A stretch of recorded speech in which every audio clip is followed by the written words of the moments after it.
আমি এমন এক মানুষ, যদি আমাকে কেউ একটু ভালোবাসে আমি সবসময় চেষ্টা করি তাকে প্রাণ উজাড় করে ভালোবাসার। আমার মধ্যে এই গুণটা আছে আলহামদুলিল্লাহ। আমি সবাইকে আপন করে রাখতে জানি, ভালোবাসতে জানি, সবাইকে হ্যাপি রাখতে জানি। হ্যালো এভরিওয়ান, আসসালামু আলাইকুম। আই হোপ আপনারা সবাই ভালো আছেন। আমিও আল্লাহর রহমতে ভালো আছি। তো আজকে একদম ক্ষেত থেকে লাউ শাক তুলে এনে রান্না করব বাসার সবার জন্য। প্রত্যেক দিন একই খাবার খেতে একদম ভালো লাগে না, আর যদি খাবারের মধ্যে একটু ভ্যারাইটিস থাকে তাহলে তো ভালো হয়। মন্দ কি, তো অনেক দিন ধরে শুধু ভাজা পোড়া খাচ্ছি, আর ইফতারের পরে কোনো খাবারই খেতে ইচ্ছে করে না। আর আমরা বাঙালি, ভাত না খেলে কি আমাদের হয়? অনেক দিন ধরে এইসব খাবার খেতে খেতে আমার একদম বোরিং লেগে গেছে।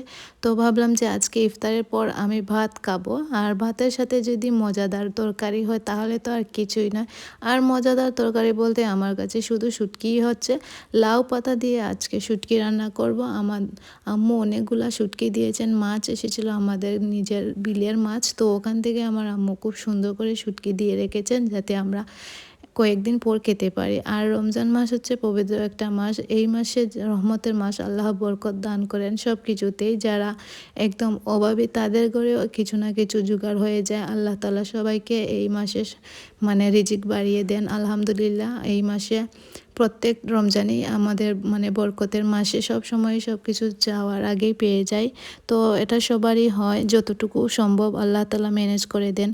তো এই তো আজকে শাক পাতা দিয়ে শুটকি রান্না করব। আমার পছন্দের একটি রেসিপি আপনাদের সাথে শেয়ার করলাম। তো প্রথমে আমি শাক পাতা সবগুলা জিনিস আগে থেকে ধুয়ে রেখে দেখেছিলাম। আমার আম্মু সবগুলা শাক, আলু, শিম এগুলা বানিয়ে রেখেছিলেন। তো তারপর আমি ওগুলাকে সুন্দর করে ধুয়ে একটা কড়াইয়ের মধ্যে ঢেলে দিলাম। আর কড়াইয়ের মধ্যে ঢালার পর আমি পরিমাণ মতো রসুন, পেঁয়াজ আর কাঁচামরিচ আর মরিচ পাউডার আর হলুদের পাউডার দিয়ে দিলাম। আর এখানে কোনো ধনিয়ার পাউডার দিব না। আর শুটকি রান্নার মধ্যে কখনোই আমি ধনিয়ার পাউডার দিই না, শুটকির টেস্ট চলে যায়।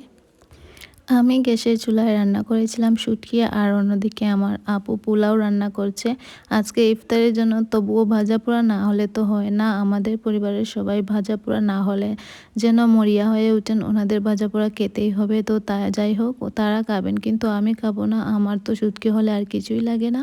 আর যেহেতু আমি অনেক দিন ধরে খেতে একদম বোরিং লেগে গেছে, তাই ভাবলাম যে আজকে ইফতারে আমি ভাত খাবো শুটকি দিয়ে। আমার পছন্দের শুটকি, আমার পছন্দের তরকারি সবগুলা একদম ক্ষেতের অরিজিনাল।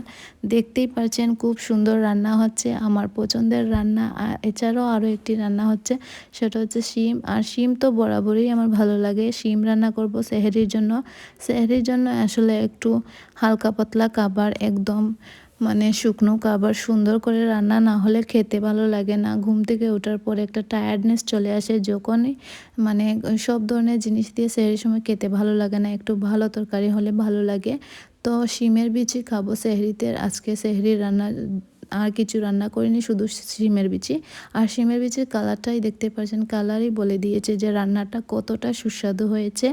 দেখেই মনে হচ্ছে অনেক মজা হবে। আর আলহামদুলিল্লাহ খুব সুন্দর কালার এসেছে, অনেক মজা হবে খেতে নিশ্চয়ই।